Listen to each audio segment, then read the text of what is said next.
Each man carries the vestiges of his birth, the slime and eggshells of his primeval past with him to the end of his days. Some never become human, remaining frog, lizard, ant. Some are human above the waist, fish below. From Damien by Herman Hesse.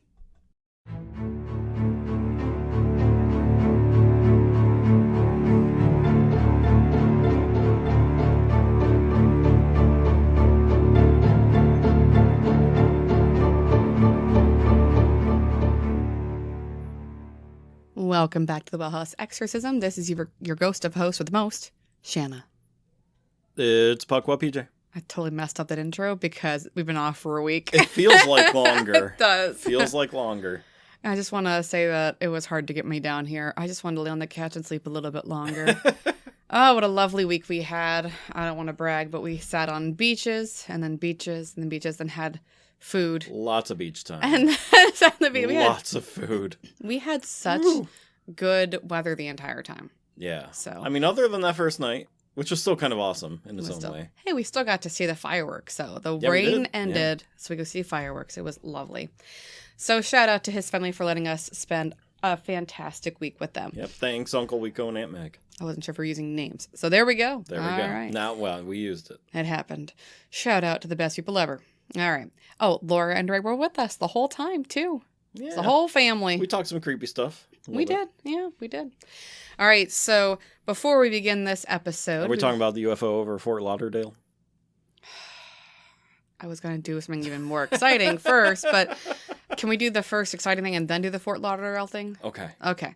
So first off, we officially have enough listens, downloads, views. Okay, there's the word. That we are going to start our raffle. All right. All you have to do to get entered into our wonderful contest of amazing stuff is to like and comment our picture on Facebook, or you can message us privately on Facebook, or you can email us like Jackie will undoubtedly do. By the way, got your email. Anyway, so or if you listen to us on YouTube, YouTube. Comment on this YouTube video. That's right. All of that will get you entered. We'll see it. So let's go back to what is in the contest. We've been pushing this for a couple weeks now. Yep. You are going to get to choose between a Well House shirt or a Games Overboard shirt. Mm-hmm. All right. But this is a big prize from all of our different branches of podcasts. The whole Games Overboard family is, what has reached the 10,000 download milestone. So we're throwing stuff in from all three of our podcasts. We are. So from Games Overboard, you're going to get a board game called Arkham Horror, the card game. From Well House, you are going to get a bag that is a ghost. You're going to get a coin change purse that is a Ouija board design, a sign that says "Meet me in the graveyard," and then from Danger and Dice, you're going to get blood splattered dice. Lovely. And of course, a t-shirt from one of our two major podcasts. So you get to choose between Well House or Games Overboard. I will quietly also a car magnet, right? We throwing in a car magnet. Oh yeah, car magnet, right. I will quietly judge you if you choose Games Overboard, but again, it's quiet. I will judge you in a positive light. But I'm going to quietly judge them, so I'm not going to say anything. Dan's going to be there too. For Games Overboard listeners, I'm taking over for a second, because Shanna will be there too. So Well House listeners, you want to hear this too. August 19th, that weekend, Helix Tabletop Gaming Guild in Bloomsburg, Pennsylvania, is having a weekend of gaming. To help the Janet Weiss Children's Miracle Network. Yes. So, if you want to help a good cause, or if you want to play some games, or meet us, or any of that, and we will spoopy stories. Yes, we will be there all day Saturday the 19th. Oh yeah! The place opens at noon. I forget when they close. We'll be there the whole time. We'll be there. So, stop by, say hi. Do it. We'll be there. Otherwise, I'll be stuck there playing board games the whole time. I'd rather discuss spoopy stuff. All right, so today we are here to discuss something spoopy, but you want to discuss Fort Lauderdale. So you go ahead and do that first. Another update. That was just something that happened while we were on break. We got to say it, though. It's kind of cool. It's cool. There are people on the beach at Fort Lauderdale. And nowhere close to where we were. There's different state. Yeah. We were they, I should say, were watching like this lightning storm off at sea, and then in between the lightning flashes, a very fast, solid thing like streaks across the sky. Whew! Yeah, totally UAP. Yep. All right. So anyway, today's episode, it's really just for fun, but I did find it just like interesting to do all the research. I'm calling this episode, and it's a long one. You ready? The totally awesome story of the Lizardman and Frogman. It'll make you very hoppy. You're welcome. All right, so The Lizardman is actually a story from Kevin Paul's book, and it all takes place near the Lapping Farm area in Greene County. So, again, Greene County is supposed to be, according to this book, the most haunted county in America. And I actually had asked Kevin Paul about the Lizardman during our Zoom interview with him. And it's if you haven't listened or watched that interview, do either. If you watch it, you'll see us. If you listen to it, you don't want to see us. Listen to it. But yeah, we have a lot of good conversations in that. He's a nice guy. So I am going out of his book first to tell the background of our Lizardman / Frogman, and then I'm going to go into some history. And then I'm going to hop back in the book. Then I'm going to hop right back. Intended. Exactly. Yeah, you caught that. All right. So the Lizardman. You ready? According to local newspaper reports, in the 1890s, 2 men were hunting in Franklin Township when they encountered what they described as a Lizardman. The creature was described in what today's terminology could be considered a reptilian, essentially a humanoid reptile walking on 2 legs. According to a newspaper account, the men were struck with fear, and the Lizardman seized one of the men. Evidently, the creature was quite strong, but slow-moving. Tucking his hapless victim under one arm, it began slowly shuffling away. Yeah, pretty much. Come on, friend. I'm going to keep this one. The second hunter ran for help, and upon returning to the site with a number of men, began tracking Lizardman through the brush. The men eventually caught up with the reptilian as it approached a large hole in the ground. Upon seeing the other men approaching, Lizardman dropped his prize, went down the hole, and vanished from sight. And it went... That's not in here, but maybe. Oh my. The 2 hunters, joined by the other men, then piled rocks and debris into the opening until it was sealed. We got him good. We got him good. Allegedly, Lizardman was never seen again. At least for some time. Now, here is a picture. An artist's recreation. It looks like the creature from the Black Lagoon. That's funny. But he's like holding the guy by the tops of his shoulders. I know. And somehow the guy is parallel to the ground. Somehow doing just fine. All right, anyway, what else says here? Stop it. Lizardman sightings have been reported elsewhere for more than a century and into modern times. Some of the most famous are in Kentucky, where amphibious-looking, gilled and web-footed lizard humanoids have been spotted near the Ohio River. One case occurred in 1966, documented by Barton M. Nunnally, that's his name, in Mysterious Kentucky Volume 1. That's what the title is. Okay. Anyway, the Lizardman, estimated at 5 foot 6 inches, so as tall as you, Yeah. to 6 feet, was seen where Sinking Creek meets the Ohio. Sinking Creek is believed to connect to a huge underwater system that connects caverns in western Kentucky. An interesting similarity to the Franklin Township case in which Lizardman went down a hole. So we're all connected somehow. Oogie boogie boogie boogie. Through tunnels. Yeah, underground. Watch out. All right, so interesting backstory from Kevin Paul. Again, that is from the 1890s, and those people never change their story. So now I want to hop over to Ohio, because as you know, Greene County is right there beside Ohio. So my information is coming from hauntsandhistory.blogspot.com for this, just so you know. Okay. Okay. So anyway, as we know, Ohio is right beside Greene County. And in Ohio, towards Cincinnati, there are reports of its mean green machine, the Loveland lizard / frog. Gets confusing.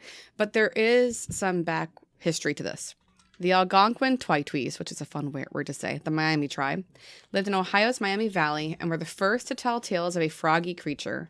As early French explorers came by, the Twitwies, I just love saying that, warned them of a lizard-like creature that could not be killed. They called this critter the Shanahawk. I just call it a Shanahawk. Not Shanahawk. Not Shanna, apparently. Meaning demon of the river. The terrifying water devil. What's your name? Shanahawk. Terrifying. Nothing was terrifying, no. Water Devil had features of both a frog and a man. Minus a nose or any sort of hair. That's why he sounds like that. Okay. Its skin was dark and bumpy, with a wrinkled yet slimy appearance. The Shanna guarded the river's banks by going blah, blah, blah, blah. And he would chase away any people who stumbled uninvited into his territory. The creature was thought to be immortal, and, if injured, it would simply sink back into the cool waters of the Little Miami. Okay, so anyway, that's your backstory. All right. So we do have records going way back in the day to French explorers talking to the Miami tribe and them saying, careful, there's a frogman out there, but not talking like that. So in May of 1955, so now we're flashing forward about 60 years from the 1890s of Lizardman, a businessman reported that he saw 3 or 4 frog-faced creatures gathered under a bridge near Loveland. They were described as 3 foot tall, so shorter than us. Oh, it's Alex. 3 foot tall, with wrinkles instead of hair, broad chests, and wide mouths without lips, like king-sized frogs. One of them is said to have held up a wand that shot sparks. A strong odor of alfalfa and almonds was reportedly left behind after the varmints vacated the bridge. Interesting. You want a lizardman carrying you off and then being put into a tunnel with rocks on top? Or do you want a frog that has a wand? And a strange alfalfa smell. No, how much more specific can you get? Alfalfa and almonds. But anyway, that's just the beginning of crazy stuff over there. I want to go back to Kevin Paul's book because the frogman is mentioned here in Greene County as well, about the same time that we have the frogman pop up in the 1970s and 1973s, I should say. Okay. So it says, one afternoon in the early spring of 1973, Heather's father, Kurt, was fishing in the pond located on the farm property. A path connected the pond to both the caretaker's house and the house where Kurt, Vicky, and Heather lived. Heather started down the path to see her father as he fished. While the majority of the path was open, a very small portion cut through a wooded area in a depression. This area was the only part of the path not seen from either house. Both Heather and Vicky had thought that peculiar spot to be foreboding, as it left them with the impression they were being watched. By Frogman. But it's interesting that there's only one spot that there's a depression, so they can't see the house, and we're being watched there. Anyway, after spending time with father at the pond, Heather took the path homeward. Upon reaching the wooded area, she suddenly felt that something was out of place. Looking up, she saw what she thought at first was a giant bullfrog sitting on a fallen log. Oh. I know I have my into guitar. Would you like to sing the rainbow song? Sadly, I can't do a very good Kermit impression. But this was no bullfrog. What she saw was a slender humanoid figure, 4 to 5 feet in height and with large, shiny silver eyes. The creature, although humanoid, appeared to be reptilian in nature, but had frog-like features on its head.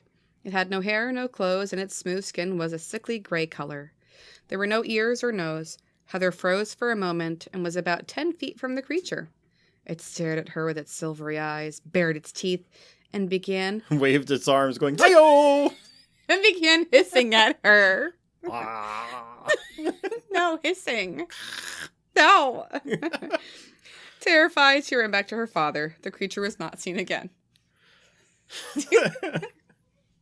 I know. Lizardly man's here. Oh, no. You know, I actually have a joke for later, but I'll tell it to you now. I was looking up just a good joke for you since we're discussing Frogman. I thought you'd appreciate it. Knock, knock. Who's there? Kermit. Kermit who? Commit a crime and you'll get locked up by the police. There you go. All right, that's all I got. And that actually feeds us into the next part, which is about cops. Okay, so that is 1973. Heather sees this hissing gray frogman thing. Not turtle, I meant. She runs back to her daddy. Is gone forever. So now we're going to go back over to Little Miami. We're going to go back to Ohio. Okay, about the same time. On March 3rd, 1972, a police officer named Officer Ray Shockey, my, was he shocked? Yeah. Been waiting He's to say in that. for a shocking experience. Was patrolling a section of Riverside Avenue that runs along the Little Miami River in Loveland, Ohio. The policeman saw what he thought was a dog lying in the middle of the road and slowed down his cruiser on the icy road, unsure of the animal's condition. I'd stop too. Yeah, it's puppers. Exactly. Gotta help the puppers. The cop stopped his patrol car and got out with his flashlight to check if the dog was injured or perhaps even roadkill. Suddenly, the creature crouched on two legs, and the officer realized That ain't no road waffle. Anyway, suddenly the creature crouched on two legs, and the officer realized his sighting wasn't a dog at all, but something entirely different. It was 3 to 4 feet tall, 50 to 75 pounds, with leathery skin, maybe a short tail, and a head and face like a frog. I was saying frog that way. I knew that dog looked weird by the lack of the fur, but once it darn stood up on two legs... As if we're in a circus? That's what poodles do. That's when I knew. That's not what Ohioans sound like. Whatever this creature was, it glanced at the patrolman and leapt over the road's guardrail toward the river. Back in the water it gets. Go and get. Nothing to add there. Sploosh. This is supposed to be a scary podcast. I'm not scared. All right. It's a lizard man. I know. The officer reported the odd event to the police dispatcher, though never... I just saw something weird. Though never filing an official report. All right, so he does mention it, but never files an official report. And he later returned to the scene with another policeman. That's where he splooshed in the water. All they found... Oh, you're breaking me. All they found were markings from something that had scraped along the hillside as it made its way to the river. So somehow it scraped along, even though it was hopping. It's got claws. But it was hopping. Long toenails. It needs to clip them. All right. Get yourself and get a pedicure or a manicure. I'm not really sure what they count of when you're a frog. Like a goose, they got some pretty big claws on their feet. Oh, my. Anyway, 2 weeks later, another... Where's the goose man in Pennsylvania? No. That'd be scary, actually. Turn thing opened its wings and bonked at me. Bonk? Yep, bonk. Not honk? No, bonked. Oh, okay. 2 weeks later, another police officer named Officer Mark Matthews saw it, again, lying in the middle of the road. Why is it lying in the middle of the road? It's sunning. Okay, you know what? Okay, yeah. All right. When he got out of his car to haul it to the shoulder, it got up, climbed over the guardrail, eyeing the policeman, and it disappeared toward the river. The cop took a shot at the creature, which I appreciate, but never slowed down and escaped into the waters of the Little Miami River. The second police officer poo-pooed the whole affair, claiming that he saw someone's tossed out overgrown pet lizard. He took a shot at him in an effort to bring the critter in and clear the first officer's reputation. Now, if there are icy roads, then a pet lizard is not going to be alive. Well, see, it was March, and then it was 2 weeks after that. So okay, this one doesn't say it was, icy when he hopped out. This is 2 weeks later. Okay. And this is it's Pennsylvania. So it could be 2 degrees with ice. It could be 75 and sunny. You know how it is in March up here. Yep. So, in any case, he took a shot at him to try and bring it in to clear his friend's reputation. He guessed that he either winged it and it eventually died from the wound, or that it got cold and died, obviously. A farmer in Loveland also claimed that he spotted a frog-like creature during the same time frame. So, but if it's a tossed-out lizard, how would a dude get that wrong, is my question, because it looks like a frog. And it stands on 2 legs. Feet, yeah. Yeah. Well... The investigation came up empty, suggesting that the officer saw an escaped Nile monitor lizard, they decided, or a large iguana, which can be over 6 feet in length. So the sightings also ended. Now, I can't say no to tossing animals out because I just saw a 4-foot alligator down here in the Susquehanna. But again, an alligator or a monitor or an iguana, they all have very distinctively non-human features. It's pretty easy to say that's not a lizard man. Unless you dress your lizard in pants. Oh, then it'll get confusing real fast. I won't know what I'm looking at. It got me good. All right, so now I want to hop over to South Carolina. Excuse me, sir. Where did you get your tuxedo? Oh. I've never heard of that place. He's speaking a language I don't understand. He must be foreign. It must be a European cut. Oh, my. So I want to hop over to South Carolina now because they also have their own Lizardman. Because we got Frogman and we got Lizardman. Right? Both of them. So now I'm actually going to go to Wikipedia a little bit, but also discover South Carolina because they are proud of their Lizardman. No joke. Okay. Okay. So we make fun of it, but this is like something they're proud of. Kind of like your shirt you're wearing, the Jersey Devil. All right. Yeah, I got Jersey Devil shirt. Yeah, we were on vacation and we bought Jersey Devil shirts for pretty much everybody we know. So, Helicut says, what does it say? Born in 1750. And still roaming the New Jersey Pine Barrens. Yep. 1735. 1735. Oh, boy. Oh, and my cousin Sam, who is marrying a descendant of the Leeds family, she found out that her house they just bought, that they're renovating, is literally in the Pine Barrens. Yep. So I told her she better not have 13 kids. 24-hour surveillance. Just get those cameras up. There is no thing as Jersey Devil. All right. Anyway, it lives in the swamps surrounding Bishopville. The Lizardman is South Carolina's very own homegrown monster. It's called the Lizardman of Lee County. That's what their website says. Okay. So I want to be creepy. All right, so here's their story. So again, we're flashing forward another 10-ish years. In the early hours of the morning on June 29th, 1988, a teenage boy named Christopher Davis was driving home from work when he blew a tire along the edge of Skateboard Swamp. He got out of the car to change the tire when he heard a sound, like someone running, getting louder and louder. Suddenly he saw blazing red eyes, green scaly skin, long black claws on its 3 fingers, and staggering 7 feet tall. It was... just gets taller. I know. The Lizardman. No more wands either. The boy jumped into his car for safety, but the Lizardman attacked the car, ripping off the mirror and gouging the roof of the vehicle. Just 2 weeks later, police were called to the scene of some vandalism. A car, not too far from the swamp, had been attacked in the night. Fenders had been ripped off, the antenna bent, deep scratches along the body, and chrome trim had seemingly been chewed off. Could it be the monster again? Then it tried to sell them extended warranty services. It's holding the paperwork. No. Pointing to all the different bullets. Oh, Scrappa, try so hard.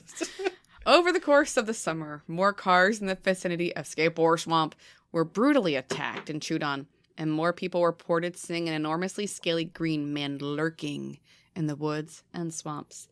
The police were called out, and the sheriff made plaster casts of the enormous 3-toed footprints left behind in the thick swamp mud. But then, as the cooler days and nights of the fall approached, the Lizardman receded back into the swamp as suddenly as he appeared.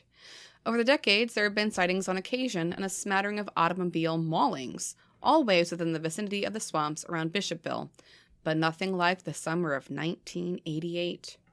Then, in the summer of 2015, something remarkable happened. The thing that had always eluded believers and authorities, evidence, a photograph was taken by a woman with her cell phone as she left church. Now, there is a photo, and there's also a video to prove the Lizardman's existence beyond a believer's doubt. But his shy nature remains unchanged, and therefore he remains elusive. Mm-hmm. I looked at the picture and the video, and I disagree. I do not think it proves the Lizardman's existence.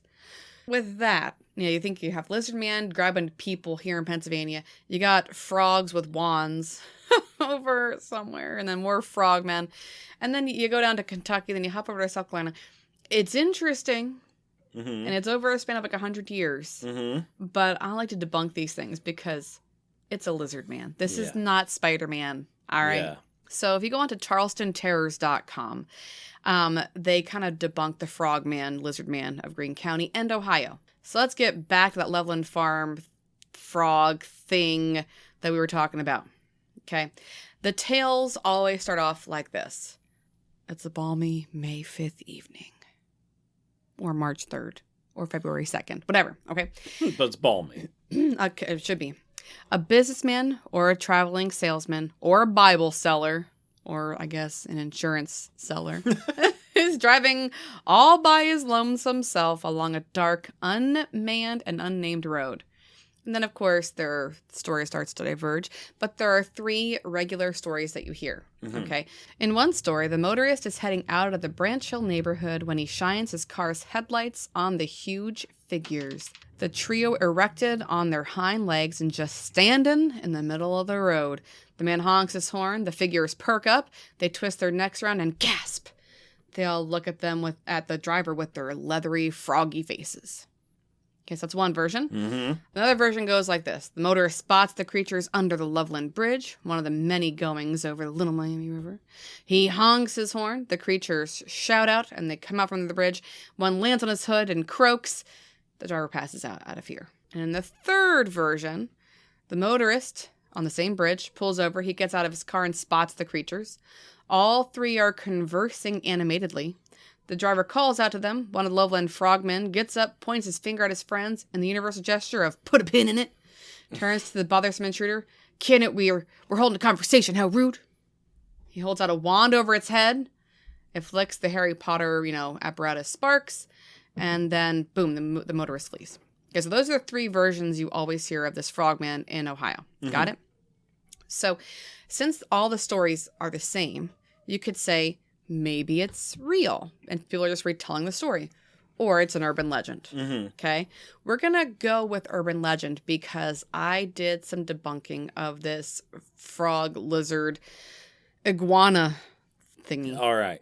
I'm ready. So 2 weeks after that crazy incident, back in March when they saw this thing laying in the road thinking it was a dog, the second Loveland police officer, Mark Matthews, okay, so he did a solid and reported seeing the unidentified animal, similar in height and facets and facial features, near the same road. Matthew, a man that wasn't known to overthink things, came out of his car, guns blazing. So proud. He shot the animal right between the eyes and double-tapped it, like Cicero style, of course, just to be certain the Loveland Frogman was on an express trip to the lily pad up in the sky. That came out of the Charleston Terriers. I like the wording. I love it. All right, so anyway, he dragged the body into his car. The man wanted to show Shocky, his catch of the day. But according to Matthews, it was, quote, a large iguana about 3 or 3.5 feet long. And he didn't immediately pinpoint the creature's ID because it was missing its tail. So, it's not a frogman, but I can see, why you would think that. So he says it either got loose or was released when it grew too large. So that's why he thinks the iguana had obviously been someone's pet. So Matthew showed Shocky the animal. I'm pretty sure Shocky was shocked to see that it wasn't a frogman. But anyway, how do you mistake the two? If the tail was cut off, I can totally see, wow, that's kind of weird looking. Was it walking on 2 legs? Dogs can stand up on hind legs. It's an iguana without a tail. That's a pretty telltale looking animal there. It was an icy, balmy March. I don't know. All right, Matthews retold the incident to an author of a book about urban legends, but stipulated that the author omit the part that confirmed that the creature was an iguana rather than a frogman. I just want to go back and say, it's like a man shooting a deer and saying, "Oh, it was Bigfoot. Do you see Bigfoot right here? I shot Bigfoot." Oh no! All right. So anyway, I think it's telling that he tells the story to an author, but he says, "Do not tell anyone about that I killed the iguana." The way it can seem like it could be real to keep the urban legend going. All right. So my thoughts on this though, because the dates flip flop all over the place. I want to go back to that original sighting that the businessman saw on the bridge. Again, one of the original urban legends because the wands come out, whatever. It was in 1955 that he saw that, and then 20 years later you have the the cops. So here's my thought: the creature from the Black Lagoon, which you had already mentioned, came out in 1954. The first sightings happened a year later. I mean, think about it. Yeah. I don't know. And then 20 years later, you see a lizard, you think, oh, it's a frogman, because your brain's already triggered on the possibility of there being a frog or something. So I would assume that the one cop, Shocky, just kind of thought, oh, it's a frogman, like everyone else saw 20 years ago. And his friend, who is not an urban legend believer, goes, "No, I shot it. It did.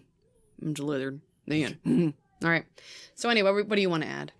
I want to add about Pennsylvania's lesser known cryptid. Oh, no. the Albatwitch. No. Okay, go ahead. Albatwitch is a miniature Bigfoot. He is found near Chickies Rock in Lancaster County. And every year they have Albatwitch Day. They do, yes. So Albatwitch is Pennsylvania Dutch for apple snitcher.